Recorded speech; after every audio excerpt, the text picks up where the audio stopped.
Hello everyone, this is बारी भैया। आज हम लोग बात करने वाले हैं ट्राइंगल्स की। चैप्टर नंबर 7 या 6, चैप्टर नंबर 6 है ये क्लास 10th का। ठीक है, तो ट्राइंगल चैप्टर की आज हम लोग बेसिक स्टडी करने वाले हैं। उसके बाद में हम लोग दो थ्योरम पढ़ने वाले हैं। हमारे पास एक थ्योरम है जिसको हम लोग बोलते हैं बीपीटी, बेसिक प्रोपोर्शनलिटी थ्योरम। दूसरी है कन्वर्स ऑफ बीपीटी। ठीक है, दोनों थ्योरम्स को आज हम लोग कवर अप करेंगे और उससे पहले हम लोग बेसिक्स कवर अप करेंगे। तो बेसिक्स ज़रूरी है पढ़ना, तो जिसको बेसिक्स भी और यह सारी चीज़ें पढ़नी है वो वीडियो को आराम से बैठ करके कॉपी पेन के साथ देख सकता है। चलिए फिर हम सीखते हैं, समझते हैं ट्राइंगल्स को। चलिए आगे बढ़ते हैं। तो ट्राइंगल्स का जो एक शेप है, इसकी अगर हम स्टडी करें तो हमें ये समझ में आना चाहिए कि ट्राइंगल्स होता क्या है। तो ट्राइंगल क्या है? ट्राइंगल एक ऐसी शेप है जो बेसिकली मिलके बनती है तीन साइड से। ठीक है, तो तीन साइड्स को जैसे कि हमारे पास एक ऐसी लाइन थी, उससे एक और लाइन इस तरह से आगे कट करी और यहाँ से एक और लाइन आगे कट करी। तो ये तीन साइड से जो शेप मिलके बनी, क्लोज फिगर जो बनी, तो इसको हम लोग कहते हैं एक ट्राइंगल। ठीक है, अब इस ट्राइंगल में हमारे पास कुछ चीज़ें बहुत खास होती हैं जिसको हम लोग समझते हैं ध्यान से, कि हमारे इस ट्राइंगल में तीन हमारे पास साइड्स होती हैं, तीन एंगल्स होते हैं और तीन वर्टिसेस होते हैं। साइड्स तो आप लोगों को पता है, ये जो लाइन है इसको हम लोग साइड कहते हैं, जिसकी मदद से ये ट्राइंगल फॉर्म हुआ है ना। और एंगल भी पता है आप लोगों को, जब एक लाइन दूसरी लाइन से आकर के मिली तो वहाँ पे क्या बना? एक एंगल बना। जैसे ये वाली लाइन इस तरह से आई और ये इस तरह से आई, तो यहाँ पे आकर के दोनों के दोनों मिले तो क्या बन गया? एक एंगल बन गया। ठीक है, इसी तरीके से वर्टिसेस क्या है? वर्टिसेस जब दोनों के दोनों लाइन जिस पॉइंट पे आकर के मिले, वो पॉइंट को हम लोग वर्टिसेस कहते हैं। ठीक है, उस कोने को हम लोग वर्टिसेस कहते हैं। ठीक है, तो ये हमारे पास ट्रायंगल की कुछ खास बातें जो पता होनी चाहिए कि कोई भी अगर आपसे पूछे ट्रायंगल क्या होता है तो बताना आना चाहिए कि भाई ट्रायंगल तीन साइड से मिलके बनता है, उसमें तीन वर्टिसेस होते हैं, तीन एंगल्स होते हैं और पूरी तरीके से वो शेप क्लोज्ड होती है। ठीक है, इसके बाद में अगर हम बात करें ट्रायंगल के एरिया की, तो ट्रायंगल का अगर आपसे कभी भी एरिया निकालने के लिए पूछा जाता है किसी भी सवाल में, क्योंकि ये ट्रायंगल चैप्टर है तो हमें ट्रायंगल की सारी जानकारी होनी चाहिए। तो एरिया ऑफ ट्रायंगल आपका होता है हाफ बेस इनटू हाइट, जिसमें आपका बेस वो पर्टिकुलर साइड होती है जिसके ऊपर आपका हाइट आकर के परपेंडिकुलर बना रहा है। ठीक है, ये वाली हाइट यहाँ पे आकर के परपेंडिकुलर बनाई, इसलिए हमने इसको बेस माना। बट अगर ऐसा होता कि यहाँ से इस तरह से कोई साइड आती और इसके ऊपर बनाती 90 डिग्री, तो हम लोग बेस मानते इसको। ठीक है, तब ये वाली हमारी बेस बन जाती और उसके बाद में ये हमारा बन जाता हाइट, जो ये वाली लाइन आई है ये वाली। ठीक है, तो हाइट और बेस जो है डिपेंड करता है आपका किस तरह से दे रखा है सवाल में। ठीक, और हमारे पास फॉर्मूला पता होना चाहिए हाफ बेस इनटू हाइट, उससे हम लोग एरिया निकाल सकते हैं किसी भी ट्राइंगल का। ठीक है, पेरीमीटर की अगर आप पूछोगे सर पेरीमीटर का फॉर्मूला है, तो देखो पेरीमीटर का ऐसा कोई खास फॉर्मूला नहीं है। आप लोगों के पास तीनों की तीनों साइड्स है, उनको आप सम कर दो, यू गॉट द पेरीमीटर। ठीक है, आपको पेरीमीटर मिल जाएगा। ठीक है, इसके बाद में हमारी अगली चीज़ जो आती है sum of angle, sum of all the three angles. इसके जो तीन एंगल्स हैं आपके पास, मैंने आपको बताया ना इसमें तीन एंगल बन रहे हैं, एक दो तीन। तो तीनों के तीनों एंगल्स को अगर आप सम कर दो तो किसी भी ट्रायंगल में, कोई सा भी ट्रायंगल, छोटा हो बड़ा हो, कैसा भी ट्रायंगल हो, उन तीनों एंगल्स का सम हमेशा आपका कितना आएगा? उन तीनों एंगल्स का सम आपका हमेशा आएगा 180 डिग्री। ठीक है, इसको आप लोग याद रखना हमेशा, कहीं ना कहीं आपको ये हेल्प करेगा। ठीक इसके बाद में अगली चीज़ जो है, हम लोग समझते हैं कि ट्रायंगल हमारे पास कितने तरीके के होते हैं। तो ट्रायंगल हमारे पास होते हैं जनरली तीन तरीके के बाय साइड। अगर हम साइड को देख करके किसी ट्रायंगल को जज कर रहे हैं तो साइड को देखने के बाद हम लोग बोल सकते हैं कि भाई तीन तरह के ट्रायंगल होंगे। कैसे कैसे? देखो, पहला ट्रायंगल वो होगा जिसकी तीनों के तीनों साइड्स इक्वल है। अगर किसी ट्रायंगल की तीनों के तीनों साइड इक्वल है, जैसे मान लीजिए ये भी 10 सेंटीमीटर है, ये भी 10 सेंटीमीटर है और ये भी 10 सेंटीमीटर है, तो हम लोग कहेंगे इस पर्टिकुलर ट्रायंगल को इक्विलेटरल ट्रायंगल। ठीक है, किस ट्रायंगल को? जिसकी तीनों की तीनों साइड्स इक्वल है। उसी तरीके से अगर किसी ट्रायंगल की दो साइड्स अगर इक्वल हैं आपस में, तो उस पर्टिकुलर ट्रायंगल को हम लोग कहेंगे आइसोसेलेस ट्रायंगल। ठीक है, इसको आप लोग नोट कर सकते हो बड़े अच्छे से, क्योंकि कभी ना कभी हेल्प करेगा आपको। कहीं ना कहीं आपको क्वेश्चन में इस तरह से ट्रायंगल दिया जा सकता है कि ये ट्रायंगल ABC है और वो ट्रायंगल आपका इक्विलेटरल ट्रायंगल है। तो आपको समझ में आना चाहिए कि उन्होंने अगर इक्विलेटरल बोल दिया है, इसका मतलब क्या है? इसके अंदर एक बात छुपी हुई है, वो क्या? कि इसके तीनों के तीनों साइड्स आपस में इक्वल हैं। ठीक है, इसी तरीके से हमारे पास लास्ट ट्रायंगल है, जिसमें कि ऐसा ट्रायंगल जिसकी कि कोई साइड भी इक्वल आपस में नहीं होती। जैसे मान लीजिए ये 5 सेंटीमीटर हो गई, ये 4 सेंटीमीटर हो गई और ये 3 सेंटीमीटर हो गई। तो इस तरीके के ट्रायंगल को हम लोग कहते हैं स्केलियन ट्रायंगल। ठीक है, तो ये आपको याद रखना है हमेशा। अगला, अगर हम लोग एंगल्स को देख करके ट्रायंगल्स को अगर हम जज करना चाह रहे हैं तो हमारे पास तीन तरीके के जजमेंट हो सकते हैं। पहला, अगर किसी ट्रायंगल के सारे एंगल एक्यूट हैं, सारे के सारे angle all the three angles अगर एक्यूट है, यानी कि 90 डिग्री से अगर कम है। ठीक है, मान लीजिए ये आपका 60 हो गया, ये मान लीजिए आपका 70 हो गया और ये हो गया आपका 70। ठीक है, इस तरीके का अगर कोई सिचुएशन है जिसमें कि आपके ट्रायंगल के तीनों एंगल एक्यूट है, 90 डिग्री से कम है, ठीक है, तो और 0 से बड़े हैं, तो उनको हम लोग कहेंगे बेसिकली एक्यूट एंगल ट्रायंगल। ठीक है, यहाँ पे बीच में आप लोग एंगल भी लगा सकते हो और खाली एक्यूट ट्रायंगल भी बोल सकते हो। क्लियर? इसी तरीके से हमारे पास अगर कोई एक ट्रायंगल का एंगल 90 डिग्री हो जाए कोई भी एक एंगल, ठीक है, कोई भी एक एंगल अगर 90 डिग्री हो जाए तो उसको हम लोग कहेंगे राइट एंगल ट्राइंगल। और लास्ट चीज़ जो है कि अगर किसी भी ट्राइंगल का कोई एक एंगल अगर 90 डिग्री से बड़ा हो जाए, ठीक है, 90 से बड़ा, जैसे मान लीजिए इस वाले ये जो हमारे पास ट्राइंगल है, इस पर्टिकुलर ट्राइंगल में हमारे पास ये वाला एंगल अगर हमारे पास 120 डिग्री हो गया तो 90 से बड़ा हो गया, तो इस पर्टिकुलर ट्राइंगल को हम लोग क्या कहेंगे, ऑब्ट्यूज एंगल ट्राइंगल, ठीक है। और ऐसा हमेशा होगा कि अगर कोई एंगल आपका 90 डिग्री से बड़ा हो गया है तो दूसरा एंगल 90 डिग्री से बड़ा आएगा ही नहीं कभी भी, ठीक है, क्योंकि ये वाले एंगल जो होंगे फिर छोटे ही आएंगे। ये आपका 60, मान लीजिए आपका 20 आ सकता है और ये आपका 40 आ सकता है, ठीक है। तो हमेशा ये ध्यान रखना कि कोई भी ट्राइंगल हमारे पास अगर दिया जा रहा है तो उसके नाम से हम लोग उसको जज कर सकते हैं कि वो कैसा है, उसमें क्या खासियत है, ठीक है। नाम बड़ा इंपॉर्टेंट होता है, नाम से हम लोग चीज़ों को जज कर सकते हैं, ठीक। बट हाँ, इंसानों में ऐसा नहीं होता, अगर किसी का नाम मान लो भोला राम है तो जरूरी नहीं हो भोला हो, चंट भी हो सकता है। लेकिन ये मैथ्स है, मैथ्स में जो है ये सारी चीज़ें हमें हेल्प करती हैं काफ़ी, ठीक है। तो अब यहाँ से बढ़ते हैं आगे, हमारे पास अगली चीज़ जो है पढ़ने के लिए वो है ट्राइंगल्स। ट्राइंगल को सिमिलर का मतलब कहना क्या है, ठीक है। मतलब ट्राइंगल को जब हम सिमिलर कहते हैं, जब हम दो ट्राइंगल्स को कंपेयर करते हैं तो उसको हम लोग सिमिलर कहते हैं। इस चैप्टर में इसी की हम लोग ज़्यादा बातचीत करने वाले हैं। पिछले क्लास में 9th क्लास में हम लोगों ने बात करी थी कॉन्ग्रुएंसी की, ठीक है। बट अब हम इस क्लास में आ गए हैं 10th क्लास में, तो हम लोग ट्राइंगल्स का जो चैप्टर पढ़ रहे हैं इसमें हम लोग बात कर रहे हैं सिमिलैरिटी की, ठीक है। तो ये जो सिमिलर वर्ड है ये काफ़ी ज़्यादा कॉमन है इस पर्टिकुलर चैप्टर के लिए, काफ़ी ज़्यादा इसको यूज़ किया जाएगा चैप्टर में, ठीक है। तो इसको समझते हैं कि अगर मैंने किसी दो ट्राइंगल को कंपेयर किया, ठीक है, मैंने दो ट्राइंगल लिए ABC और PQR, इन दोनों को अगर मैंने कंपेयर किया बैठ करके, तो मेरे पास इसमें सिमिलैरिटी का मतलब क्या, सिमिलर इन दो ट्राइंगल को मैं कब कहूँगा। तो देखो, सिमिलर करने के हमारे पास दो फंडामेंटल रूल्स होते हैं कि अगर हमारे दोनों के दोनों ट्राइंगल्स के सारे angles corresponding angles are equal, अगर हमारे पास इसके सारे एंगल अगर इक्वल आ जाए एक दूसरे के, जैसे एंगल A जो है एंगल Q के इक्वल आ जाए, एंगल B जो है एंगल P के इक्वल आ जाए, एंगल C जो है एंगल R के इक्वल आ जाए, तो हम लोग इस ट्राइंगल को कहेंगे कि दोनों के दोनों ट्राइंगल आपस में क्या है, सिमिलर है, ठीक है। ये सिमिलर एक तरीके से इन दोनों के बीच का रिश्ता है, ठीक है। तो ये रिश्ता कब जुड़ता है, कब इनको सिमिलर हम कह सकते हैं, जब इनके करस्पॉन्डिंग एंगल आपस में इक्वल होंगे। अब करस्पॉन्डिंग एंगल का मतलब क्या, करस्पॉन्डिंग एंगल का मतलब ये, अगर एंगल A ये वाला हम मान रहे हैं तो इस वाले का भी ये वाला एंगल। अब इन दोनों को एंगल को हमने कंपेयर कर लिया है तो हम लोग इसको दोबारा किसी और से कंपेयर नहीं करेंगे अब, ठीक है। इसको इससे कंपेयर नहीं करेंगे, तो हम लोग अब एंगल B को करेंगे कंपेयर एंगल P से। तो इस तरह से करस्पॉन्डिंग का मतलब क्या होता है, जैसे इसमें ये वाला एंगल ऊपर की तरफ है, इसमें भी ऊपर की तरफ हो, ठीक है। इसमें वाला एंगल लेफ्ट साइड में है तो इसमें भी लेफ्ट साइड में हो, तो उसको हम करस्पॉन्डिंग बोलते हैं, ठीक है। जैसा उसमें ऐसा इसमें, ठीक है। और इसी तरीके से एंगल C और एंगल R, इसका मैं कलर चेंज कर देता हूँ। तो इस तरीके का अगर सिचुएशन आ जाए कि एंगल A एंगल Q के इक्वल आ जाए, एंगल B एंगल P के इक्वल आ जाए और एंगल C एंगल R के इक्वल आ जाए, तो हम लोग इस सिचुएशन में कह सकते हैं कि ट्राइंगल जो दोनों के दोनों हैं ये आपस में क्या है, सिमिलर है। और सिमिलर का साइन होता है ये बेसिकली इस तरह से हम लोग बनाते हैं। एस, देखो एस कैसे बनता है, ऐसे बनता है ना, अगर इसको आप लटा के बनाओ ऐसे बनता है, लेकिन हमें यहाँ पे सिमिलर का साइन बनाना होता है एस का उल्टा, यानी कि एस की मिरर इमेज, कुछ इस प्रकार से, ठीक है।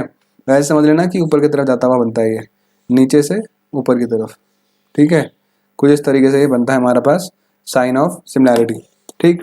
दूसरा भी इसको एक तरीका होता है, पहला तरीका तो हमने बोला एंगल को आप इक्वल कर दो। सेकंड तरीका होता है कि इसकी जो करस्पॉन्डिंग साइड्स हैं उनको आप प्रूव कर दो कि सेम रेशियो में है, ठीक है। अब सेम रेशियो का मतलब क्या होता है, सेम रेशियो का मतलब ये होता है कि अगर ये वाली साइड AB की लेंथ और PQ की लेंथ का अगर आप रेशियो निकालो, AB अपॉन PQ, रेशियो का मतलब क्या होता है, किसी भी दो चीज़ों को कंपेयर करना अपॉन में रख करके या फिर उसको इसको को साइन में लगा करके, ठीक है। तो अगर आप AB अपॉन PQ करके कोई वैल्यू निकाल रहे हो, इनकी लेंथ की इनकी लेंथ का आप रेशियो निकाल रहे हो, तो वो बेसिकली इक्वल आ जाए इसकी दूसरी वाली साइड जो ये BC अपॉन PR है, ठीक है।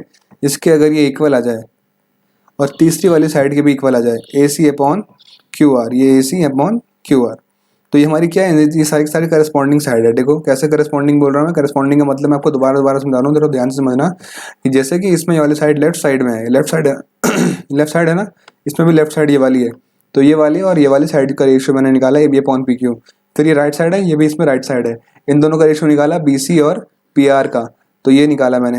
और फिर मैंने ये तो दोनों के दोनों नीचे नीचे, ये भी नीचे है ये भी नीचे है, QR और AC, इनका मैंने रेशियो निकाला। तो अगर ये रेशियो बेसिकली अगर आपके इक्वल आ गए तीनों की, ठीक है, तो हम लोग इन दोनों ट्रायंगल को कहेंगे कि ये सिमिलर है। अब ये रेशियो का वैसे एग्जांपल के तौर पे कैसे इक्वल आ सकता है, जैसे मान लो AB की लेंथ 4 सेंटीमीटर थी, इसकी लेंथ आपकी 5 सेंटीमीटर थी, और ये हमारा मान लीजिए 3 सेंटीमीटर था, और ये मान लीजिए हमारा 6 सेंटीमीटर था, ये हमारा 10 सेंटीमीटर था, और ये हमारा 8 सेंटीमीटर था। अब अगर आप रेशियो निकालोगे ना इन दोनों का, ये दोनों ट्रायंगल सिमिलर है, मैंने इस तरह से बना करके दिया है आपको, तो आप लोग निकालने की कोशिश कर लो। ए बी की वैल्यू कितनी है 4, पी क्यू की वैल्यू कितनी है, पी क्यू कितना है 8 सेंटीमीटर, तो पुट कर लो 4/8। थोड़ा कैमरा में साइड करता हूँ ताकि मुझे भी दिख जाए, ठीक है। और बी सी कितना है आपका, बी सी इज़ लाइक 5 और आपका पी आर कितना है 10। ए सी कितना है आपका, ए सी इज़ लाइक 3 और क्यू आर कितना है आपका 6। अब सबको अगर आप कट करके देखते हो that brings out to be 1/2 1/2 1/2। इसका मतलब क्या है कि तीनों साइड्स का करस्पॉन्डिंग साइड का रेशियो जो है वो इक्वल आ गया है। तो जब करस्पॉन्डिंग साइड का रेशियो इक्वल आ जाता है तब भी हम लोग दो ट्रायंगल्स को सिमिलर कह सकते हैं।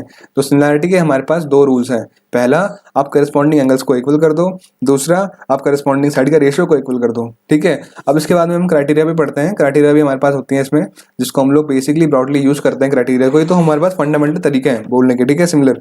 बट एक कुछ हमारे पास क्राइटेरिया भी हैं जिनको हम लोग जनरली यूज करते हैं सिमिलर प्रूफ करने के लिए। उसको भी जरा पढ़ते हैं हम लोग। उससे पहले हमारे पास एक पॉइंट लिखा हुआ है यहाँ पे कि अगर किसी ट्राइंगल में करस्पॉन्डिंग एंगल्स जो हैं दोनों ट्राइंगल के अगर इक्वल आ जाते हैं तो उन दोनों ट्राइंगल्स को हम लोग इक्विएंगुलर ट्राइंगल भी कहते हैं, ठीक है। इसका मतलब क्या कि सिमिलर ट्राइंगल्स को हम लोग इक्विएंगुलर ट्राइंगल भी कह सकते हैं। क्यों? क्योंकि अगर मैंने बोला जैसे कि ये वाला एंगल इस वाले एंगल के इक्वल आ जाए, ये वाला एंगल इस वाले एंगल के इक्वल आ जाए, ठीक है, और ये वाला एंगल इस वाले एंगल के इक्वल आ जाए, तो इन दोनों ट्राइंगल को हम लोग क्या कह सकते हैं, इक्विएंगुलर ट्राइंगल। इक्विएंगुलर मतलब उन दोनों ट्राइंगल के एंगल्स जो है करस्पॉन्डिंग इक्वल हैं, इस तरीके से। समझ में आया? तो सिमिलर ट्राइंगल हमेशा आपके इक्विएंगुलर ट्राइंगल होते हैं और इक्विएंगुलर ट्राइंगल आपके हमेशा सिमिलर ट्राइंगल होता है। ये आपको मेरे नोट करके रखना है, ठीक है।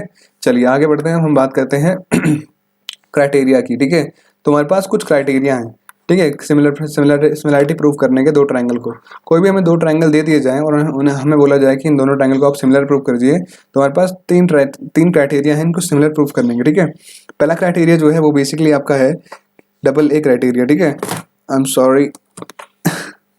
तो डबल ए क्राइटेरिया आपका ये बोलता है कि अगर आपके दो एंगल आप इक्वल कर दो, कोई भी करस्पॉन्डिंग एंगल, जैसे कि एंगल ए को अगर आपने इक्वल कर दिया एंगल क्यू के, पहला आपने प्रूफ कर दिया एक एंगल इसका प्रूफ हो गया कि इक्वल हो। दूसरा एंगल भी अगर आप कर दो, एक दूसरा कोई ये वाला इक्वल कर दो या ये वाला इक्वल कर दो, कोई भी दो, ठीक है ना, कोई भी दो, मतलब पहले आपने ये एक एंगल इक्वल करा, एंगल ए को एंगल क्यू के इक्वल कर दिया, एक गिना जाएगा वो, ठीक है। ये नहीं कि दो इक्वल हो गए वो उसको एक गिनते हैं। दूसरा कि किसी और को भी, इसमें से किसी और को भी इक्वल कर दो, ये वाले को इसके इक्वल अगर आप प्रूफ कर पा रहे हो तब हम लोग कह सकते हैं कि ये पर्टिकुलर दोनों के दोनों ट्राइंगल आपस के आपके हो गए similar by the criteria of double A. तो हम लोग उसको बोलते हैं डबल ए और triple A angle similarity criteria, ठीक है। जब भी हम इसे यूज करेंगे आने वाले टाइम में तो उसको हम लोग लिख करके ऐसे लिख देंगे नीचे लास्ट में कि by double A criteria these both triangles are similar, ठीक है। अच्छा, अगली चीज एस क्या है हमारे पास। तो एस जो है हमारे पास, अगर हमारे पास दो ट्राइंगल दे दिए जाएं, अगर हमने एक कोई एंगल इक्वल कर दिया, एक एंगल हमने इक्वल कर दिया, उसके बाद में अगर हम इन दोनों की जो बगल बगल वाली साइड है, ये वाली साइड और ये वाली साइड, ये वाली साइड और ये वाली साइड, इन दोनों को अगर हम सेम रेशियो में प्रूफ कर दें कुछ इस तरीके से, ए बी अपॉन, देखो इसके लिए इस वाली साइड एंगल के लिए ये वाली साइड किस तरफ है, लेफ्ट साइड, तो इसके लिए भी लेफ्ट वाली साइड कौन सी है, पी क्यू, देख रहे हो ना, ये वाली साइड पी क्यू है ना, आप देख पा रहे हो ना ये वाली, तो ये वाली पी क्यू और ए बी का अगर आप रेशियो निकालते हो A B upon P Q, और अगर वो इक्वल आ जाता है आपका इसके इस वाली साइड के बगल में, जो एंगल के इस बगल में, ये एंगल के उस बगल था, अब ये वाला एंगल के इस बगल वाला, तो एंगल के इस बगल वाली साइड यानी कि ए सी अपॉन इसके इस बगल वाली साइड क्यू आर, इन दोनों के अगर ये इक्वल आ जाता है, यानी कि इन दोनों का रेशियो अगर आप निकालते हो और ये भी इक्वल आ जाता है, आप ये प्रूफ कर पाते हो, तो इसको हम लोग ऐसे कह सकते हैं कि ये सिमिलर है, ठीक है। क्यों? क्योंकि हमने बोल दिया कि हमारे पास बीच का एक एंगल इक्वल हो गया और अगल बगल की साइड सेम रेशियो में हो गई। क्या बोल रहे हैं हम लोग? बीच का एंगल इक्वल हो गया और अगल बगल की साइड जो है वो सेम रेशियो में आ गई, तो हम लोग इसलिए इसको कह सकते हैं सिमिलर ट्राइंगल्स, ठीक है। इसके बाद में लास्ट क्राइटेरिया जो है ट्रिपल एस है। ट्रिपल एस जैसे हमने अभी पीछे पढ़ा कि भाई अगर आप तीनों की तीनों साइड को सेम रेशियो में बता पाओ, A B upon P Q is equal to B C upon P R is equal to A C upon Q R, तो ये अपॉन ये, उसके बाद में B C upon P R, फिर उसके बाद में A C upon Q R, इन तीनों को अगर आप इक्वल निकाल करके बता पाओ, दिखा पाओ, समझा पाओ, तो हम लोग दोनों के दोनों ट्राइंगल को बोल सकते हैं कि दोनों के दोनों आपस में सिमिलर है। क्लियर? इतना होता है हमारा टॉपिक यहाँ से कंप्लीट बेसिक्स का। अब इन बेसिक्स का चीज़ों को पढ़ने के बाद, समझने के बाद आप बैठ करके वीडियो को पॉज करके अभी रिवाइज कर लीजिए थोड़ा सा 1-2 मिनट के लिए। फिर हम लोग यहाँ पे बढ़ते हैं बीपीटी की तरफ, तो क्योंकि उसी चीज़ों को दोबारा अप्लाई करना पड़ेगा। ठीक है, वीडियो को पॉज आप कर लीजिए, मैं तो वीडियो को कंटिन्यू रखूँगा, आप पॉज करके अपना एक बार दोबारा से इसको रिवाइज कर लो। ठीक है, कर लिया रिवाइज? वीडियो पॉज करके कर लेना रिवाइज, नहीं तो दिक्कत आएगी इनको यूज़ करना भी यहाँ पे। ठीक है, तो अभी तक हमने जो चीज़ें पढ़ ली हैं, आप अपने आप से बात करके अपने आप को पढ़ाओ, समझो और फिर रिवाइज करके यहाँ पे आ जाओ। ठीक है, चलो, तो होप करता हूँ पढ़ लिया हो। यहाँ पे मैं आ रहा हूँ टॉपिक पे, बीपीटी। तो बीपीटी हमारे पास एक पर्टिकुलरली एक थ्योरम है ट्राइंगल्स चैप्टर में, थ्योरम नंबर 6.1। तो इस पर्टिकुलर थ्योरम को हमें क्या करना पड़ता है, समझना पड़ता है, प्रूफ करना पड़ता है, आगे क्वेश्चंस में यूज़ करना पड़ता है। ठीक है, क्या करना है, समझना भी है, ठीक है, उसके बाद में इसका प्रूफ रटना भी है। थोड़ा सा यहाँ मैथ्स में एक कुछ चीज़ें थोड़ी रटने के लिए होती है, तो उसका जो थ्योरम जो है, थ्योरम का प्रूफ वो आपको रटना है। मैं बोल रहा हूँ बिल्कुल साफ साफ, क्योंकि जो मेथड है ना वो आप चेंज नहीं कर सकते प्रूफ करने का, मतलब याद ही करना पड़ेगा वो। ठीक है, अलग अलग जगह पे अलग अलग मेथड हो सकते हैं हो, बट कोई एक मेथड आपको याद ही रखना पड़ेगा। ऐसा नहीं होगा कि अलग अलग प्रोसेस से कर लो आप। तो थ्योरम को कहीं ना कहीं आपको प्रूफ को याद रखना पड़ेगा, समझना पड़ेगा थ्योरम क्या बोल रही है, और लास्ट चीज़ जो है इसको अप्लाई करना पड़ेगा थ्योरम को क्वेश्चंस में। ठीक है, तो ये थ्योरम की मैंने 3 चीज़ आपको बताई जो मैं अब करनी है, तो हम शुरू करते हैं समझने से। उसके बाद हम लोग शुरू करेंगे कि रटना तो आप लोगों को ही है, वो तो मैं क्या बताऊँ कैसे रटना है, बट आप लोगों को वो भी अभी कराएंगे। ठीक है, कि किस तरह से रट सकते हैं वो भी बात करेंगे। पहले समझना शुरू करते हैं और फिर लास्ट में हम लोग अप्लाई करेंगे क्वेश्चन की तरफ। ठीक, समझने पे आते हैं। तो थ्योरम पहले क्या बोल रही है, जरा इसको रीड करते हैं। तो थ्योरम हमसे बोल रही है, if a line is drawn parallel to one side of a triangle to intersect the other two sides in distinct points, the other two sides are divided in the same ratio. ठीक है, इसका मतलब क्या है, इसका मतलब ये है कि अगर हमने एक लाइन ड्रॉ करी parallel to one side of a triangle, किसी भी एक ट्राइंगल के साइड, ट्राइंगल के 3 साइड्स हैं, उन तीनों साइड में से हमने किसी भी एक साइड के अलोंग एक लाइन ड्रॉ करी पैरेलल। ठीक है, कुछ इस प्रकार से जैसे कि यहाँ पे ड्रॉ कर रखी है। पैरेलल ड्रॉ करने के बाद क्या हुआ, उस पर्टिकुलर लाइन ने क्या किया, इस पर्टिकुलर ट्राइंगल की बाकी की जो 2 साइड्स थी, इसके तो पैरेलल हो गई है, इस वाली के पैरेलल तो हो गई, बट जो बाकी की 2 साइड्स थी उसने उसको टच कर दिया अलग अलग पॉइंट पे। एक टच किया यहाँ पे डी पे, एक टच किया यहाँ पे ई पे। अब इन पॉइंट्स का इन पॉइंट्स का हमने यहाँ पे नाम रख दिया डी और ई। ठीक है, अब ये टच करने के बाद डिस्टिंक्ट पॉइंट मतलब अलग अलग पॉइंट पे टच किया इसने। ठीक है, टच करने के बाद यहाँ पे क्या हुआ, यहाँ पे बेसिकली हमारे पास 2 साइड्स जो हैं इक्वल रेशियो में डिवाइड हो गए। 2 sides are divided in the same मतलब इक्वल रेशियो। अब यहाँ पे इक्वल रेशियो का मतलब क्या, कौन सी 2 साइड्स हैं, देखो पहले ये साइड जो ए बी थी पूरी पूरी थी, अब ए बी को क्या हुआ, ए बी के 2 हिस्से हो गए। इसी तरीके से ए सी जो साइड थी वो पूरी पूरी थी, अब ए सी का क्या हुआ, 2 हिस्से हो गए। तो इनके जो 2 हिस्से हो गए हैं वो दोनों के दोनों हिस्सों का रेशियो बोला जा रहा है कि इक्वल आएगा। ये थ्योरम बोल रही है जब भी ऐसा कुछ होगा, जब भी कोई ऐसे लाइन आ करके एक पर्टिकुलर पैरेलली आ करके किसी 2 साइड को टच करेगी और अलग अलग उसको बांट देगी, तो ये जो ए डी था और ये डी बी है जो, तो ये ए डी जिसके 2 हिस्से हो गए ना, एक तो ए डी वाला हिस्सा बचा और एक बी डी वाला हिस्सा बचा, देख पा रहे हो ना, ये तो क्लियरली दिख ही रहा है। ए डी और डी बी बच गया, मतलब बन गया कटने के बाद। तो A D upon D B equal आएगा आपका ए ई अपॉन ई सी के, ऐसा ये थ्योरम बोल रही है और ये हमें प्रूफ भी करना पड़ेगा। ठीक है, ए ई अपॉन ई सी के ये इक्वल आएगा, तो इसका रेशियो इस वाले के रेशियो के इक्वल आएगा, ये बोला जा रहा है। समझ में आया? रेशियो का हमेशा मीनिंग तो ध्यान से रखना दिमाग में कि रेशियो का मतलब क्या होता है, 2 चीज़ों को कंपेयर करना अपॉन में रख करके। ठीक है, ये मत रखना कि भाई इक्वल आ गया कि उसने इसको इक्वली कट कर दिया, ए डी और डी बी इक्वल आ गया, नहीं, वो चीज़ नहीं बोली जा रही है यहाँ पे। ठीक है, तो होप करता हूँ मैं आपको समझा पाया हूँ कि हाँ ये कोई थ्योरम क्या बोलना चाह रही है। समझ में आ गया ना? एक बार दोबारा से बोलूँ आप लोग दोबारा से पीछे करके देख लेना। ठीक है, थोड़ा सा वीडियो में नहीं तो टाइम लग जाता है ना ऐसे। मैंने बता दिया अच्छे तरीके से, होप करता हूँ आप लोगों को समझ में आया हो। बाकी आगे भी दोबारा से जब थ्योरम प्रूव हो जाएगी तो दोबारा से एक बार फिर बता दूंगा। ठीक है, अब यहाँ से हम लोग शुरू करते हैं इसका प्रूफ, किस तरह से हम लोग प्रूफ करेंगे, दैट इज इंपॉर्टेंट। तो हम लोग क्या लिख क्या बोलेंगे, पहले हम लोगों ने एक ट्राइंगल बनाया तो हम लोग मार्क कर लेंगे कि इन ट्राइंगल, ये हमें दे रखा है, गिवन हमें क्या दे रखा है, इन ट्राइंगल ए बी सी हमें दिया गया है कि डी ई जो है वो पैरेलल है किससे, बी सी के, है ना। डी ई क्या है, पैरेलल है बी सी के, ये हमें क्वेश्चन में ही तो बोला था, तो हमने वो मार्क कर लिया, लिख लिया। उसके बाद हमें प्रूफ क्या करने के लिए बोला है, प्रूफ करने के लिए बोला है कि भैया ए डी और जो आपका डी बी है ये इक्वल होगा A D upon D B, इसका रेशियो इक्वल होगा ए ई अपॉन ई सी के, ये हमें प्रूफ करने के लिए बोला गया है। अब मैंने ये नेमिंग अपने हिसाब से करी है, आप चाहे अपने हिसाब से नेमिंग कर सकते हो, उसमें कोई इशू नहीं है, दैट इज़ योर विश, क्योंकि क्वेश्चन में ऐसे कोई नेमिंग के लिए नहीं बोला था थ्योरम में, ठीक है। नेमिंग इज अपॉन अस, कैसे हम लोग नेमिंग करेंगे, ठीक है। चलिए अब यहाँ पे मैं प्रूव करना शुरू कर रहा हूँ। अब बहुत सी जगह पे प्रूव करने का अलग अलग तरीका है, ठीक है, प्रूफ आप अलग अलग तरीकों से कर सकते हो, ठीक है, लेकिन मैं कोशिश करूंगा कि मैं आपको best of the best, easy of the easy, simple of the simplest तरीके से प्रूफ कराऊं, ताकि आप लोग अपने क्वेश्चंस में आराम से उसे याद कर पाओ और लिख पाओ जब आए तो, और अप्लाई भी कर पाओ, ठीक है। तो बहुत से बुक में, हमारी एनसीईआरटी की बुक में इसको कंस्ट्रक्शन की मदद से प्रूफ किया हुआ है, तो मैं उस तरीके से नहीं करना चाह रहा हूँ कंस्ट्रक्शन की मदद से, क्योंकि फिर आप लोग पूछते हो भैया कंस्ट्रक्शन कैसे करते हैं, क्यों करते हैं, और वो बहुत कॉम्प्लिकेटेड हो जाता है। That's why I am not going with constructions, I am going with a simple method. Hope करता हूँ आप लोगों को समझ में आए, तो शुरू करते हैं, ठीक है। नहीं आए तो मुझे आप लोग कमेंट में बता देना, ठीक है, और अगर आ जाए तो थैंक यू बोल देना, मेरे को भी अच्छा लगेगा, ठीक है।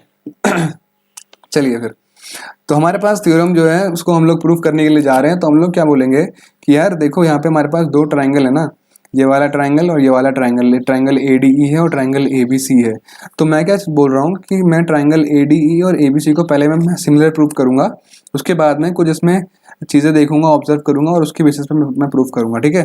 अब मुझे बेसिकली एक काम क्या करना है, ट्राइंगल ए डी ई और ट्राइंगल ए बी सी को इक्वल और सिमिलर प्रूफ करना है। अब वो मेरे को बताओ आप लोग कैसे करेंगे। तो पहले हम लोग लिखेंगे यहाँ पे इन ट्राइंगल ए डी ई, छोटा वाला ट्राइंगल है ये विद सा, और ये बड़ा सा ए बी सी, इन दोनों ट्राइंगल को मैं ऑब्जर्व कर रहा हूँ। In triangle A D E and triangle A B C, हम लोग इसको प्रूफ करने जा रहे हैं। तो हम लोग बोलेंगे कि यार इसको सिमिलर प्रूफ करने का हमारे पास तीन तरीके हैं, अभी हमने पढ़े। एक हमारे पास है एस एस एस, एक है डबल ए, और एक है एस ए एस। तो हम लोग इसमें ऑब्जर्व करेंगे कि क्या क्या क्या चीज़ें इक्वल आ रही है। तो अगर हम लोग ध्यान से देखें, आप लोग मेरे को बताओ इसमें एंगल ए, दोनों के दोनों ट्राइंगल में एंगल ए आ रहा है कि नहीं आ रहा है ना। एंगल ए छोटे वाले ट्राइंगल में भी आ रहा है, बड़े वाले में भी आ रहा है। मैंने आपके लिए मान लो इनको दोनों को अलग अलग भी कर दिया, ठीक है। अब मेरे को बताओ एंगल ए दोनों में इक्वल है कि नहीं, इसमें भी एंगल ए है, इसमें भी एंगल ए है, तो एंगल ए को हम लोग बोल सकते हैं कॉमन है। एक एंगल तो आ गया। अब दूसरी चीज़ हमें ढूंढनी है, या तो हमारे पास साइड का रेशियो इक्वल आ जाए, या हमारे पास दोनों के दोनों एंगल इक्वल आ जाए, ठीक है। एस एस एस की तो हम बात नहीं करेंगे अब, ठीक है, कि तीनों के तीनों साइड, हम बस चाहेंगे कि दो साइड या फिर एक और एंगल इक्वल आ जाए। तो एक और एंगल अगर हमें इक्वल करना है या फिर किसी तरीके से लाना है इक्वल, तो हमें थोड़ा सा ऑब्जर्व करना पड़ेगा ध्यान से। आप लोग मेरे को बताओ कि यहाँ पे जो लाइन पैरेलल है, तो पैरेलल लाइन होने की वजह से इसको अगर मैं हल्का सा आगे की तरफ ले जाता हूँ और इसको हल्का सा आगे की तरफ ले जाता हूँ, आप लोग कुछ इस तरीके का पैटर्न देख पा रहे हो। ऐसा कुछ पैटर्न आपने कहीं पढ़ा है, ट्रांसवर्सल लाइन का कंसेप्ट पढ़ा है। तो ये इस पर्टिकुलर लाइन को हम लोग कहते हैं ट्रांसवर्सल लाइन, जो बेसिकली दो पैरेलल लाइन को टच करती है। तो उसकी वजह से क्या होता है, उसकी वजह से यहाँ पे जो ये वाला एंगल होता है और ये वाला एंगल होता है, ये इक्वल आ जाता है, जिसको हम लोग कहते हैं ऑल्टरनेट एंगल्स। और ऐसे ही ये वाला एंगल अगर हम लोग देखें, ये और ये, इसको हम लोग कहते हैं करस्पॉन्डिंग एंगल, ठीक है। ये भी लाइन के ऊपर है, ये वाला एंगल भी लाइन के ऊपर है, तो ये दोनों के दोनों एंगल आपके क्या आ जाते हैं, आपस में इक्वल आ जाते हैं। क्यों? Because of corresponding angle, because of they are parallel and a transversal line. तो इसी तरीके से ये जो ए बी वाली लाइन है, ये एक तरीके से ट्रांसवर्सल की तरह काम कर रही है इस पर्टिकुलर दो पैरेलल लाइंस के बीच में। तो ये वाला एंगल जो हमारा है एंगल ए डी ई, और ये वाला एंगल जो हमारा एंगल ए बी सी, वो आपस में क्या हो जाएंगे, इक्वल। और इसी तरीके से इधर से भी अगर आप इसको आगे की तरफ बढ़ाते हो और इसको अगर पीछे की तरफ खींचते हो, तो ए सी भी एक तरीके से ट्रांसवर्सल की तरह काम करेगी और ये भी इक्वल हो जाएंगे बाय करस्पॉन्डिंग एंगल, क्योंकि दोनों की दोनों लाइन क्या है, पैरेलल है। ये क्वेश्चन में तो दिया हुआ था, ये चीज़ तो क्वेश्चन में दी हुई थी, हमने कोई अलग से तो नहीं बोला, तो हमने कोई कंस्ट्रक्शन तो नहीं किया, हमने बस सिंपल सी चीज़ बोली, क्योंकि दोनों के दोनों एंगल करस्पॉन्डिंग एंगल है, तो दोनों के दोनों एंगल इक्वल होंगे। तो हम लोग अब लिख देंगे यहाँ पे कि हमारे पास एंगल बी ए सी जो है, एंगल बी ए सी, अच्छा मैं पहले एंगल ए डी लिखा, तो मैं पहले एंगल ए डी वाला एंगल लिखूंगा। मैं यहाँ पहले एंगल ए डी लिख रखा ना, तो मैंने इस तरह से पैटर्न में शुरू करूँगा कि एंगल डी ए ई, ठीक है, angle D A E equal है एंगल बी ए सी के, क्योंकि वो दोनों के दोनों एंगल आपस में कॉमन है, ठीक है। इसी तरीके से हमारे पास एंगल ए डी ई, जो भी अभी हमने देखा कि angle A D E equal है एंगल ए बी सी के बाय करस्पॉन्डिंग एंगल, ठीक है। इसी तरीके से हमारे पास ये वाला एंगल भी आपस में इक्वल है बाय करस्पॉन्डिंग एंगल वापस से, ठीक है। इस वाले एंगल का नाम क्या है, angle A E D is equal to angle A C B, वही सेम करस्पॉन्डिंग एंगल, ठीक है। अब जब तीनों के तीनों एंगल इक्वल हमने प्रूव कर दिए तो bye triple A criteria, bye triple A criteria of similarity, criteria of similarity, ये लिखना बहुत ज़रूरी है, ठीक है, कि आपने किस क्राइटेरिया से इसको प्रूव करा, ठीक है। तो हम लोग इस क्राइटेरिया से कह सकते हैं कि ट्राइंगल का सिंबल बना करके triangle A D E similar है ट्राइंगल ए बी सी के, ठीक है। ये साइन ध्यान रखना, साइन कैसे बनता है, इस तरीके से, नीचे से ऊपर से नीचे, इस तरीके से बनता है कुछ, ठीक है। होप करता हूँ आप लोगों को समझ में आया मैंने दो ट्रायंगल को कैसे सिमिलर प्रूफ करा। अब आप लोग बोलोगे भैया इसके बाद क्या करेंगे, तो पहले तो ये दिमाग में रख लो कि हमने इन दोनों को सिमिलर प्रूफ कर दिया है, रख ले दिमाग में। चलो अब आगे बढ़ते हैं। अब जब हमने इन दोनों को सिमिलर प्रूफ कर दिया है तो मैं यहाँ पे वो चीज़ लिख लेता हूँ इनको मिटा करके, ठीक, क्योंकि ये हमें काफ़ी हेल्प करेगा। अब कैसे प्रूफ करा है तो मैं आपको दिखाई दिया। अब जब सिमिलर प्रूफ कर लिया मैं बस वो खास चीज़ यहाँ पे रख रहा हूँ इंपॉर्टेंटली ऊपर, उसके बाद बाकी चीज़ें मैं मिटा रहा हूँ, ठीक है। तो ये मिटा देता हूँ जल्दी से, थोड़ा टाइम लग रहा है इसमें। आप लोग तब तक नोट चाहे कर सकते हो, इसको नोट करते रहना, धीरे धीरे करके समझ में आने लग जाएगा अपने आप, एकदम से तो नहीं आएगा कि यार ऐसे कैसे प्रूफ किया, क्यों किया ठीक है। तो नोट कर लो जितने मैं मिटा रहा हूँ। चलो अब ये जो हमने चीज़ें जो प्रूफ कर ली है उसको मैं यहाँ पे लिख देता हूँ कि हमने प्रूफ कर दिया है ट्राइंगल ए डी ई को सिमिलर प्रूफ कर दिया है ट्राइंगल ए बी सी से। इससे हमारे पास हेल्प क्या होगी, दो ट्राइंगल मेरे को बताओ जब सिमिलर होते हैं तो उन दोनों ट्राइंगल के जो करस्पॉन्डिंग साइड है क्या सेम रेशियो में होते हैं, बताओ बताओ। करस्पॉन्डिंग साइड का मतलब क्या बोल रहा हूँ मैं, ये वाले साइड, इसका ए डी लेफ्ट साइड में, इसका भी लेफ्ट साइड वाला साइड ही है ना, ये लेफ्ट साइड है ना, ये हमारे लिए, मेरे लिए भी लेफ्ट साइड ही पड़ रहा है, आपके लिए भी लेफ्ट ही पड़ेगा मेरे हिसाब से, तो है ना। तो ये लेफ्ट वाला साइड और upon A B upon A D equal होता है इस वाले साइड के, कब, जब दोनों के दोनों ट्राइंगल सिमिलर होते हैं, ठीक है ना। तो ये चीज़ इक्वल होती है कि नहीं, ए सी अपॉन इसका भी राइट वाला साइड, राइट साइड इसका भी, राइट साइड इसका भी, तो इसका राइट साइड ए सी है और इसका राइट साइड है ए ई, ठीक है। तो ये दोनों के दोनों आपस में जो करस्पॉन्डिंग साइड है क्या है सेम रेशियो में होते हैं, A B upon A D, A C upon A E, ये दोनों के दोनों अगर आप रेशियो निकालते हो इनका तो इक्वल आएगा, तो इक्वल आएगा ना। मेरे को बताओ दोनों के दोनों ट्राइंगल हमने सिमिलर प्रूफ कर दिया तो इक्वल आना चाहिए, है ना।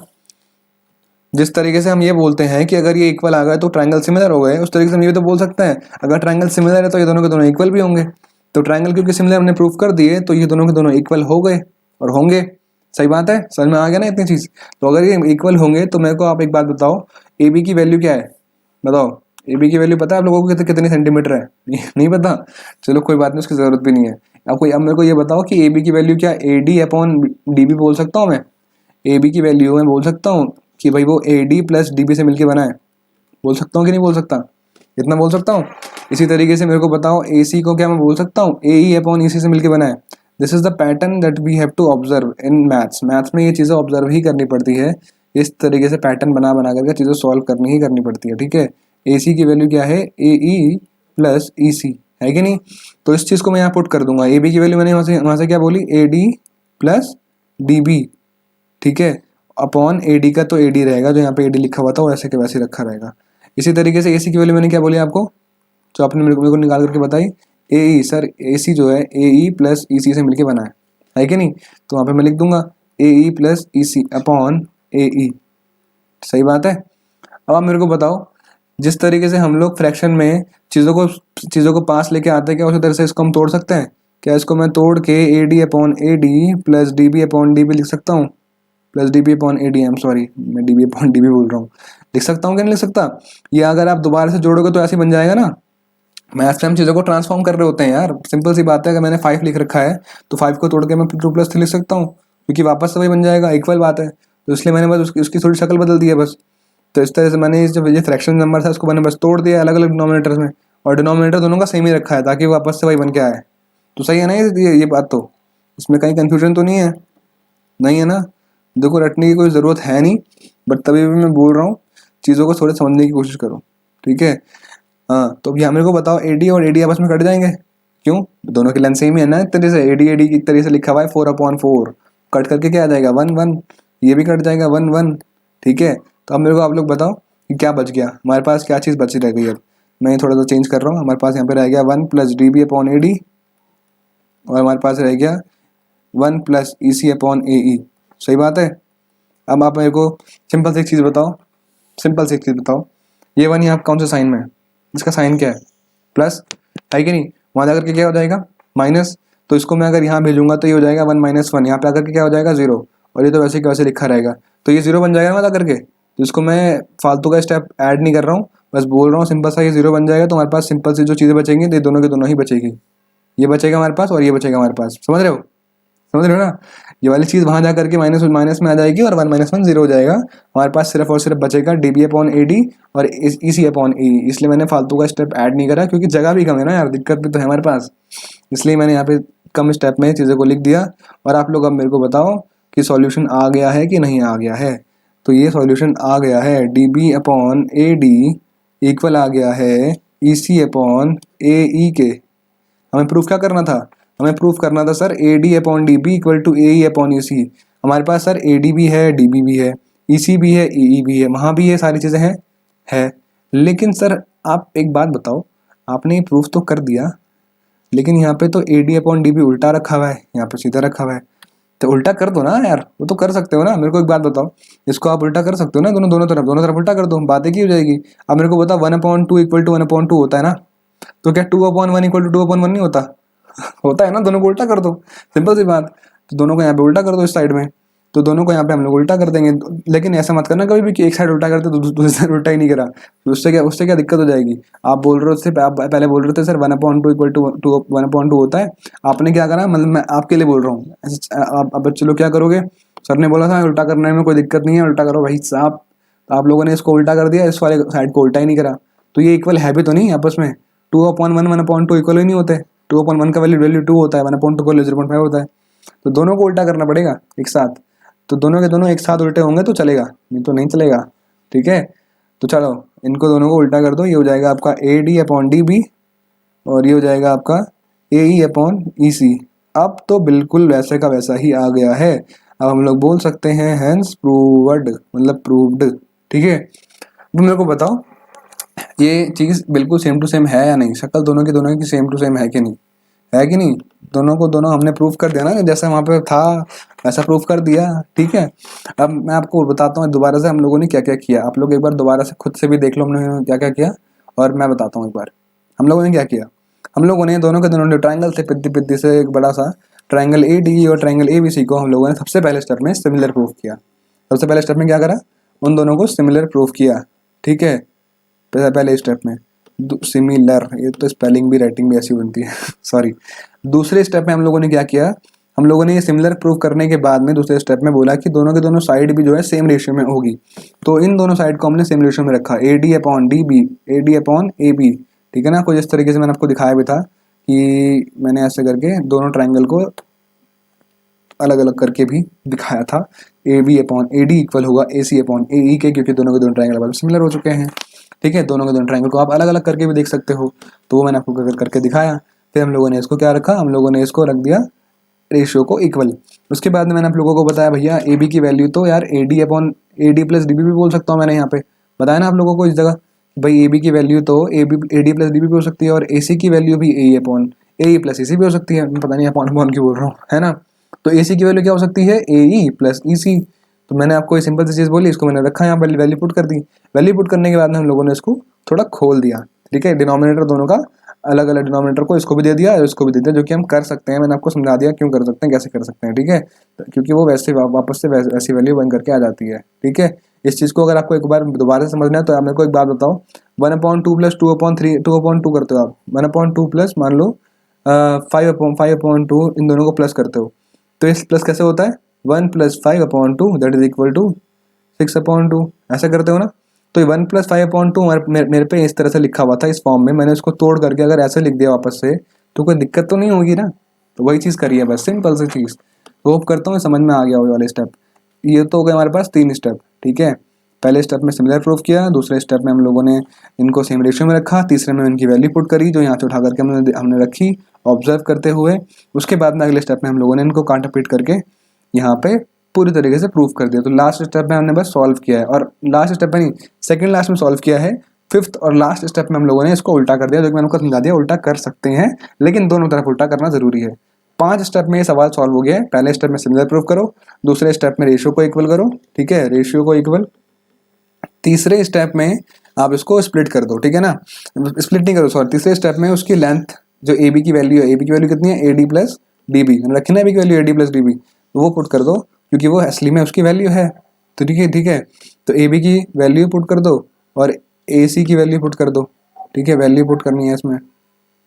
चौथे स्टेप में हम लोगों ने इसको स्प्लिट कर देना है। ठीक है, डिनोमिनेटर को दो हिस्से में तोड़ देना है और उसके बाद में स्प्लिट करने के बाद में सॉल्व करना है, स्प्लिट एंड सॉल्व। और लास्ट स्टेप में क्या करना है, उल्टा पुल्टा कर देना है। ठीक है, उल्टा पुल्टा। मुझे लगता नहीं यहाँ पे मेरी वीडियो भी आ सकती है, मैं उस वाले पॉइंट पे वीडियो थोड़ी ऊपर रख दूंगा। ठीक है, जब ये यहाँ पे चीज़ लिख रहा हूँ मैं। तो लास्ट स्टेप में क्या करा हमने, उल्टा पुल्टा कर दिया। ठीक है ना, यहाँ पे लिख दिया उल्टा पुल्टा, समझ में आ रहा होगा, थोड़ा सा राइटिंग दमदार है। ठीक है, चलिए फिर ये प्रूफ कंप्लीट हो चुका है इस वाले थ्योरम का। होप करता हूँ आप लोगों को समझ में आ गया हो। अब थोड़ा मैं पानी पी लेता हूँ, आप लोग दोबारा से इसको हजम कर लो, तब तक मैं अगले थ्योरम बताता हूँ। ठीक है, थोड़ा मेरे भी हाथ थक गए हैं लिखते लिखते। थ्योरम नंबर अगली जो है वो हमारी कौन सी होने वाली है, कन्वर्स थ्योरम ऑफ बीपीटी। तो मैं अभी आता हूँ, ठीक है, 2 मिनट में। चलिए फिर बढ़ते हैं हम लोग कन्वर्स ऑफ बीपीटी की तरफ। ठीक है, तो कन्वर्स ऑफ बीपीटी का मतलब कन्वर्स इसलिए बोलते हैं क्योंकि बेसिकली उसकी ठीक उल्टी बात करता है। ठीक है, उसमें हम लोगों ने क्या बात करी थी कि लाइन पैरेलल आई, उसने 2 हिस्सों में बांटा और दोनों के दोनों हिस्से आपके सेम रेशियो में डिवाइड हो गए, है ना, यही बोला था ना, लाइन पैरेलल आई, दोनों के दोनों साइड आपके दो अलग अलग हिस्सों में डिवाइड हो गए, वो सेम रेशियो में थे। इसमें उल्टा है, इसमें ये बोलता है कि अगर दो के दो साइड आपके सेम रेशियो में हैं, दो ट्राइंगल के, तो वो बेसिकली आपके पैरेलल होंगे, ऐसा बोलता है ये। जरा रीड करते हैं। If a line divides any two sides of a triangle in the same ratio, अगर कोई एक लाइन आकर के डिवाइड कर देती है किसी एक साइड को दो सेम रेशियो में, अब तो वो लाइन बेसिकली पैरेलल ही होगी, ये ऐसा बोलता है। ठीक है, तो ये पैरेलल हमें आपकी बार प्रूफ करना है। पिछली बार पैरेलल प्रूफ नहीं करना था, पैरेलल दे रखा था। ठीक है, अब की बार पैरेलल प्रूफ करना है by by with the help of कि भाई इन्होंने जो दे रखा है सेम रेशियो में पहली बार दे रखा है, पिछली बार सेम रेशियो में दिया नहीं था, पिछली बार सेम रेशियो में प्रूफ करना था। तो ठीक बात उल्टी हो जाती है, तो इसलिए इसको हम लोग कहते हैं कन्वर्स। तो मैंने आपको ये जो समझाया कन्वर्स का मीनिंग समझाया अभी तक, अब मैं आपको समझाता हूँ कि प्रूफ कैसे करना है। ठीक है, तो प्रूफ करने का तरीका हमारे पास जो सिंपल सा रहेगा वो ये रहेगा कि हम लोग इसमें पहले मानेंगे कि हमें क्या क्या दे रखा है, पहले हम लोग उसे लिखेंगे बड़े प्यार से। ठीक है, तो हम लोग बोलेंगे सर हमें इसमें दे रखा है कि इन ट्राइंगल ए बी सी हमें गिवन है कि A D upon D B जो है वो इक्वल, अब की बार उन्होंने रेशियो इक्वल पहले दे रखा है। पढ़ा ना बेबी, पढ़ा कि नहीं पढ़ा, ए अपॉन ए सी, दोबारा देख लो। इन्होंने बोला है क्या कि if a line divided into triangle in same ratio and into sides are divided in the same ratio, तो सेम रेशियो पहले से बोल दिया गया है, तो इसलिए हम लोगों ने उसको गिवन में लिख दिया है क्योंकि इन्होंने ही बोला है। ये प्रूफ करने के लिए क्या बोला है, प्रूफ करने के लिए बोला है कि भाई डी ई जो है पैरेलल होगी ए सी के, तो डी ई पैरेलल किसके करना है हमें, डी ई पैरेलल करना है बी सी के। आई एम सॉरी, मैं क्यों ए सी बोल रहा हूँ, बी सी के, अरे यार राइटिंग। तो डी ई को हम लोग जब पैरेलल करेंगे बी सी के, कैसे करेंगे ये प्रूफ बताते हैं हम लोग। तो आप लोगों को क्या करना पड़ेगा, इसमें इसका मेथड यही है, इसको रटना भी पड़ेगा, तरीका यही है। थोड़ा मैथ्स में कभी कभी रटना पड़ता है, तो उसको प्लीज़ थोड़ा रटने की कोशिश करना और कंसेप्ट में बताऊंगा उसको भी समझने की कोशिश करना कि ऐसा क्यों क्यों ये चीज़ आपने ऐसे ही कराई। तो समझो हम लोग क्या करेंगे, पहले मानेंगे कि हमारे पास एक दूसरा पॉइंट है, सॉरी मैं क्या बोल रहा हूँ, पहले हम लोग ये मानेंगे कि हमारे हमारे पास जो ये डी ई है वो पैरेलल है नहीं है। ठीक है, उन्होंने बोला है पैरेलल करने के लिए हम लोग पहले मान लेते हैं कि पैरेलल है ही नहीं, छोड़ो बैंकर इनको। ठीक है, हम लोग मानते हैं कि पैरेलल ही नहीं है, हम लोग मानते हैं कि डी एफ पैरेलल है। ठीक है, अब ये मैं क्यों बोल रहा हूँ, ये डी एफ पैरेलल है ए सी के, ये हम मान क्यों रहे हैं, ये हम लोग इसलिए मान रहे हैं क्योंकि अगर मैं इसको इस तरह से मानता हूँ और कहीं ना कहीं कह पाता हूँ कि ये डी एफ जो है पैरेलल है बी सी के, और कहीं ना कहीं किसी तरीके से इस पॉइंट को मैं यहाँ पे ला करके प्रूव कर देता हूँ कि डी एफ और डी ई बिल्कुल इक्वल है, डी एफ अलग पॉइंट नहीं है, एफ पॉइंट भी ई पे ही है एक तरीके से, तो मैं वो बोल पाऊंगा कि एक तरीके से डी एफ पैरेलल नहीं है, एक तरीके से डी ई है जो पैरेलल है बी सी के। मैं क्या करूँगा एट द एंड में डी एफ और डी ई को इक्वल कर दूंगा, जिससे कि मैं बता पाऊँ कि एफ पॉइंट जो है ई पे ही लाई करता है। तो इसलिए मैंने ये क्या करा, ये मेथड को यूज़ करा और मैंने बोला कि भाई हमारे पास ई पॉइंट पैरेलल नहीं है, हम लोग यहाँ पे लिखेंगे लेट अस एज्यूम, ये हमें एजम्पशन लगाना है, let us assume E D E is not parallel. ठीक है, इज नॉट पैरेलल टू कौन सी साइड है दूसरी वाली, बी सी, तो बी सी के हम लोग उसको पैरेलल नहीं मान रहे हैं कुछ देर के लिए, and D F parallel to B C by construction.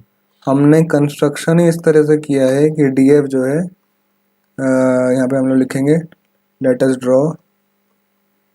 Draw D F parallel to B C. ठीक है, हमने कंस्ट्रक्शन किया है, उसको हमने नीचे लिख दिया है। अब हम क्या बोलेंगे कि क्योंकि हमारे पास डी एफ पैरेलल है बी सी के, तो हमें पता है ना कि जब दो साइड आपस में पैरेलल होती है और उसके बाद में ये दो जगह पे कट करती है, एक यहाँ पे कट किया इसने एफ पे और एक डी पे, तो ये A D upon D B equal हो जाएगा एफ अपॉन एफ सी के। ये अभी भी तो ये प्रूफ किया था, अभी भी प्रूफ नहीं किया कि जब दो साइड आपस में पैरेलल होती है और कट करती है ट्रायंगल की दो अलग अलग साइड्स पे आकर के यहाँ पे एफ पॉइंट पे डी पॉइंट पे, तो वो बेसिकली इस साइड को दो इक्वल हिस्सों में बांट देती है। तो उस बीपीटी की मदद से हम लोग क्या ये बोल सकते हैं कि भाई हमारे पास ए डी, इसमें बहुत जगह छोड़ रहा हूँ, थोड़े यहाँ पे लिखते हैं, ये क्या मैं बोल सकता हूँ A D upon D B equal होगा हमारे पास A F upon F C के। होगा कि नहीं होगा इक्वल? कैसे इक्वल होगा? यहाँ पे क्या लिखेंगे, बाय बीपीटी। बीपीटी ही ये बोलती है कि दो लाइन पैरेलल होती है, कट करती है, तो वो ऐसे इक्वल हो जाती है ना। बट क्वेश्चन में तो हमें क्या दे रखा था, बट क्वेश्चन में हमें दे रखा था ऊपर गिवन में कि भाई A D upon D B तो पैरेलल इक्वल है ए ई अपॉन ई सी के। इन्होंने तो ऐसे दे रखा था क्वेश्चन में, A D upon D B equal है ए ई अपॉन ई सी के। तो हम लोग क्या बोलेंगे कि भाई अगर ये वाला पार्ट इस वाले के भी इक्वल है, ये वाला पार्ट इस वाले के भी इक्वल है, तो ये दोनों के दोनों पार्ट आपस में भी इक्वल है। इसलिए मैं इसको यहाँ पे नोट कर लूँगा। समझ रहे हो मैंने क्या बोला, है ना? दोनों देख लो, आप ध्यान से देखो, A D upon D B उसके भी इक्वल आ रहा है और इसके भी इक्वल आ रहा है कि नहीं? तो मैं यहाँ पे लिख दूंगा वाली चीज़, क्योंकि दोनों के दोनों इक्वल आ रहे हैं तो इसका मतलब है ये आपस में भी इक्वल होंगे। ठीक है, तो मैं इसको सॉल्व करना शुरू कर रहा हूँ। यहाँ पे सॉल्व करने का तरीका थोड़ा सा अलग रहेगा। मेरे को बताओ आप लोग, ए एफ की वैल्यू क्या है? ए एफ की वैल्यू क्या मैं ऐसे निकाल सकता हूँ ए सी की मदद से? पूरा ए सी में से मैं अगर एफ सी को माइनस कर दूँ, पूरा ए सी में से मैं अगर एफ सी को माइनस कर दूँ, मेरे को एफ मिलेगा कि नहीं मिलेगा? मिलेगा। ए सी में से मैं माइनस कर दूँ एफ सी को, बड़े साइड से एफ सी को माइनस कर दूंगा तो मुझे ए एफ मिलेगा। इसी तरीके से मेरे पास ए की वैल्यू भी क्या है, ए की वैल्यू भी इसी तरीके से निकलेगी कि बड़े से साइड ए सी में से अगर मैं माइनस कर दूँ ए एफ को, पूरा यहाँ से लेके यहाँ तक जो ये ए सी है, इस ए सी में से मैं हल्का सा माइनस कर दूँ ऊपर वाला पार्ट ए ई, सॉरी ऊपर वाला पार्ट नहीं, नीचे वाला पार्ट ई सी, अगर मैं इतना सा पार्ट माइनस कर दूँ बड़े से पार्ट से, इतने बड़े पार्ट से, तो मुझे ए ई मिल जाएगा। तो बेसिकली मैं बोलूँगा कि ए ई की वैल्यू ए सी माइनस ई सी है कि नहीं? सही बात। चलो फिर सही बात है तो चलो फिर इसको सॉल्व कर लो, स्प्लिट कर लो इसको, जैसे पिछले बार स्प्लिट किया था। स्प्लिट करते ही आपका सवाल खत्म हो जाएगा। ठीक है, तो इसको अगर हम लोग स्प्लिट करेंगे तो हमारा ये हो जाएगा A C upon F C minus F C upon F C से एफ सी कट जाएगा। ठीक है, जैसे पिछली बार काटा था इसी तरीके से हो जाएगा A C upon E C is equal to थोड़ी माइनस साइन है बीच में यार, माइनस ई सी अपॉन ई सी से ई सी भी कट जाएगा। यहाँ पे आपका जो वैल्यू बचेगा उसको मैं कहाँ लिखूँ, जगह ही नहीं है, तो मैं थोड़ा सा सेटअप कर लेता हूँ। प्लीज़ मुझे माफ़ करना, गलती मारे से हो गई थोड़ा सॉरी। जगह नहीं ना यार, क्या करें, थोड़ा सा मैनेज करना पड़ता है।